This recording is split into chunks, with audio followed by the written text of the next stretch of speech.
Ladies and gentlemen, thanks for coming tonight. We have our meeting tonight with a special friend all the way from Vermont, and Dr. Bob Keiss. And I'd like to welcome him tonight. He'll tell you about all his pipe making. And good to have him. Bob? Do a Q&A. And then we'll have some questions. And you have questions for Bob after? Bob, thanks for coming tonight. It's a long drive. I just got here. It took me 2 days, and I made it. Okay. Now you're walking. It'll be 2 days. Oh, you could have paused. Actually, skateboarding. Okay. Yeah, skateboard.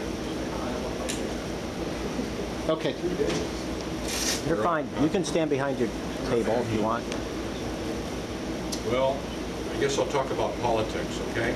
Let's warm up. Start with religion first. Tell us about the different kinds of plates. Oh, okay, I'll do that. I've been making pipes since about 1998, and I first started smoking pipes when I was a medical student, and it was pretty much a lot of people were smoking then.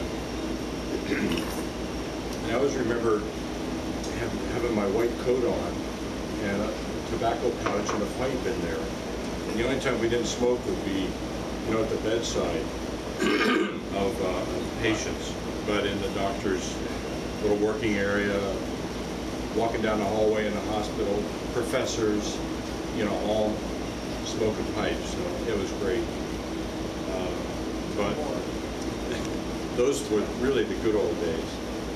So I smoked during that time. Then for a period of time I quit, and back in the mid-90s I took it up again and started to smoke, and then saw some stuff in some pipe magazine about PIMO, pipe making equipment. So I bought a kit, they have it all already drilled, and made some awful looking thing, and but it was just so much fun. And so I really got stuck with that, really bitten with that bug very bad.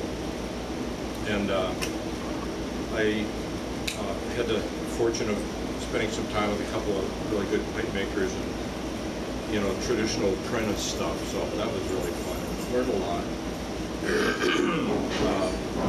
Spent quite a few years in the Sherlock Holmes Pipe Club in Boston. It was a great pipe club, and a lot of pipe smoking history around the Boston area. So that was really a lot of fun, and just learned an awful lot about it. Really grew to enjoy the hobby at that time so much, and began to hear about pipe shows.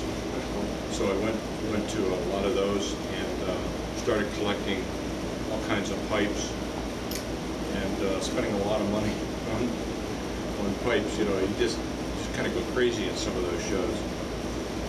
Then I started making more pipes, and people were encouraging me to start maybe selling them sometimes. So I got a table. The first show I was at was down in New York, and Newark, and it was a lot of fun. I don't think I sold a pipe that day, but it was just a lot of fun, just being part of the crew. And so it's just grown from there. And I have met so many wonderful people over the years, and people that really were, just great guys about inputting on how to make pipes and how to improve them, and the whole thing about tobacco and excuse me, and state pipes and all that stuff. In quite a few years at one of the shows, I met Bob Swanson, and we just struck up a relationship and became a very good, close relationship over the years. And so we've tolerated each other over the years. And then I met these great guys here, Pete and Larry and Robbie. And so we tend to go to all the shows, most of the shows together. So it's been a great relationship. So my pipe making has been, in the early days, mostly out of Grecian I really like traditional shapes, and over the last couple of years, more Italian type of stuff, and you know, learning embellishments and that kind of thing on the pipes. Got a website going and all that stuff, so it's been a wonderful journey. This is one of the reasons I'm in it and go places like pipe shows, because the people we meet, you know, it's just wonderful. Very intelligent people,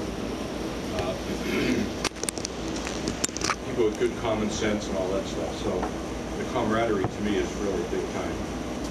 So it tends to give you that overall perspective of many things, and the friendships are really what counts to me. And so it's a real privilege to be here tonight. I've heard people talking about this club and what's going on here in Florida, or what isn't going on in Florida. So we're all in the same boat together. I changed years ago. I called my pipes Keys pipes, and a couple years ago I decided to make a statement. So I changed it to Dr. Bob to say a physician smokes pipes. A physician is smoking. This is one of the reasons I've got Dr. Bob on there now. So yes, all the secondhand smoke is nonsense. Everything that you've heard is crazy. It's just nuts. So